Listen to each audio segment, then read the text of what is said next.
نحمدہ و نصلی علی رسولہ الکریم اعوذ باللہ من الشیطان الرجیم بسم اللہ الرحمن الرحیم والذی ارسل رسولہ بالہدی ودین الحق لیظہرہ علی الدین کلہ وکفی باللہ شہیدا صدق اللہ العظیم۔ نبی اکرم علیہ الصلوۃ والسلام مکہ سے باہر کسی مرکز کی تلاش میں تھے۔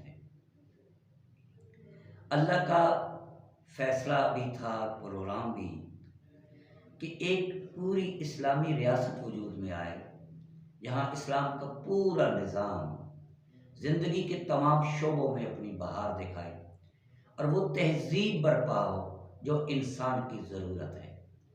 انسانیت کو امن، انصاف، سکون، خوشحالی، ساری چیزیں میسر آ جائیں، اخوت اور محبت کی ٹھنڈی ہوائیں چلیں۔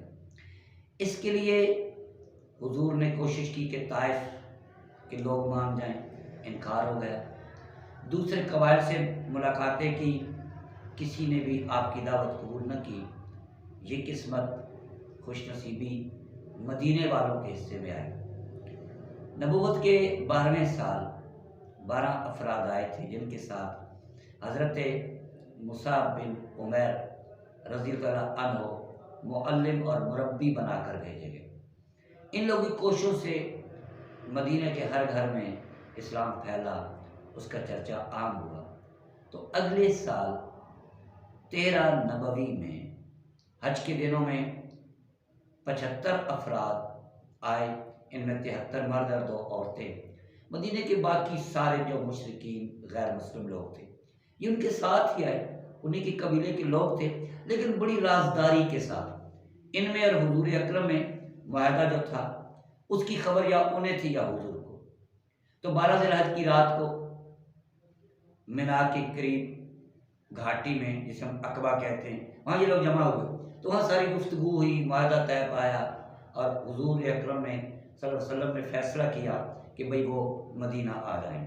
یہاں جو گفتگویں ہوئی ہیں وہ بڑی اہم ہیں، جس سے ہمیں سمجھ آتا ہے کہ اسلام کیا ہے۔ سب سے پہلی بات تو حضرت عباس حضور کے ساتھ تھے، آپ کے چچا، انہوں نے کی کہ بھئی اے مدینے والوں دیکھ لو، یہاں ساری مخالفتوں کے باوجود ہم محمد صلی اللہ علیہ وسلم کی حفاظت کر رہے ہیں، وہ ہماری پناہ میں ہیں۔ تو اگر تم ان کی حفاظت ٹھیک کر سکو، تمام مخالفتوں کا سامنا کر سکو، تو پھر تو تم انہیں اپنے ساتھ لے جاؤ، لیکن اگر یہ ممکن نہ اور کر تم انہیں چھوڑ دو تو اس پروگرام کو رہنے دو۔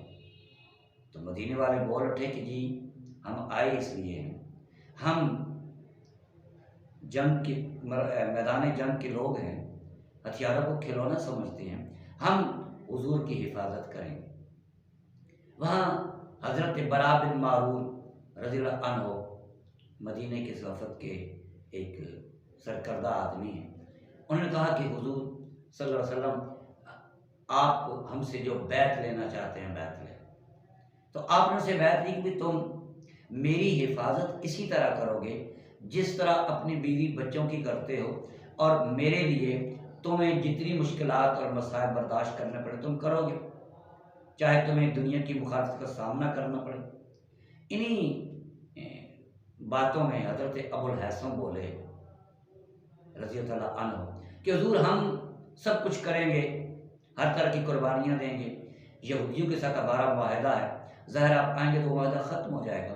تو ایسا تو نہیں کہ جب اللہ آپ کو کامیابی عطا کرے تو آپ مدینہ چھوڑ کر پھر مکہ آ جائیں۔ وہاں حضور نے فرمایا نہیں، تمہارا خون میرا خون ہے، میں تم میں سے ہوں، تم مجھ سے ہو، میں تمہارے ساتھ ہی رہوں گا پوری زندگی۔ وہ بڑے خوش ہوئے۔ پھر کسی نے عرض کی کہ اے اللہ کے رسول، ہم اپنی عورتیں اور بچے قربان کریں، ہم پوری دنیا سے ٹکرائیں تو ہمیں ملے گا کیا؟ فرمایا جنت۔ جنت کے لفظ پر لوگوں نے کہا حضور ہاتھ پڑھیے بیعت کرتے۔